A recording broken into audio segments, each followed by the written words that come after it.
આજના ટોપ 20 ન્યૂઝ. ગુજરાતના છેલ્લા 24 કલાકમાં 212 તાલુકામાં વરસાદ નોંધાયો. અમદાવાદની 7th ડે સ્કૂલના વિદ્યાર્થીની હત્યા મુદ્દે જનતા રેલી યોજાઈ. શાળા બંધ કરવા ઉગ્ર માંગ. 25 ઓગસ્ટે કડી સાબરમતી વચ્ચેની પ્રથમ મેમુ ટ્રેનને વડાપ્રધાન મોદી લીલી ઝંડી બતાવશે. રાજ્યમાં ઓપરેશન સિંદૂર થીમ પર ગણેશ પંડાલોની થશે પ્રતિસ્પર્ધા. શ્રેષ્ઠ પંડાલને 5 લાખનું ઇનામ. ગુજરાતમાં એક સાથે 5 વરસાદી સિસ્ટમ સક્રિય. ઉત્તર ગુજરાત, સૌરાષ્ટ્ર અને કચ્છમાં વરસાદ ધબધબાટી બોલાવશેની આગાહી. રાજ્યમાં ભારે વરસાદના કારણે એલર્ટ. દરિયાકાંઠે માછીમારો માટે પ્રતિબંધ મુકાયો. આજે સવારે 6 વાગે દેશની ઓઇલ માર્કેટિંગ કંપનીઓ દ્વારા નવીન દર જાહેર કરાયા. અમદાવાદમાં પેટ્રોલ ₹94 અને ડીઝલના ₹90 ભાવ જાહેર. અમરેલીના બાબરમાં દારૂની મહેફિલમાં ભાજપના નેતાઓએ પાડ્યો ભંગ. આપ પાર્ટીના નેતા કૌશિક ભરાડ નશાની હાલતમાં ઝડપાયા.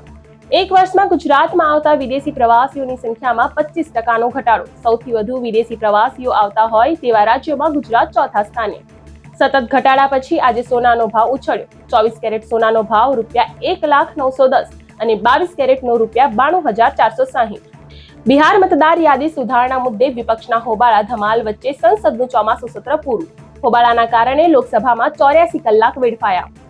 ભારત પાક વચ્ચે ક્રિકેટ મેચ રમાડવાના વિરોધ વચ્ચે સ્પોર્ટ્સ મંત્રાલયે ભારતીય ક્રિકેટ ટીમને એશિયા કપમાં પાકિસ્તાન સામે રમવાની આપી મંજૂરી.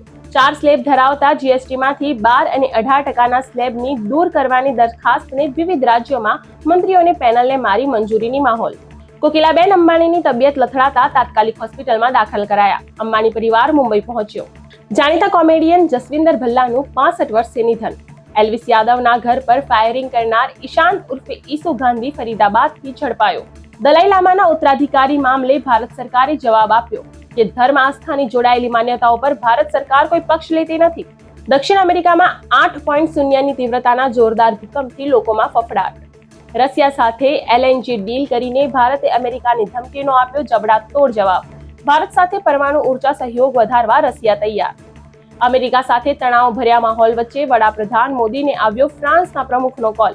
યુક્રેન તથા પશ્ચિમ એશિયામાં ચાલી રહેલ સંઘર્ષના શાંતિપૂર્ણ ઉકેલની શક્યતાઓ અંગેના વિચાર શેર કર્યા.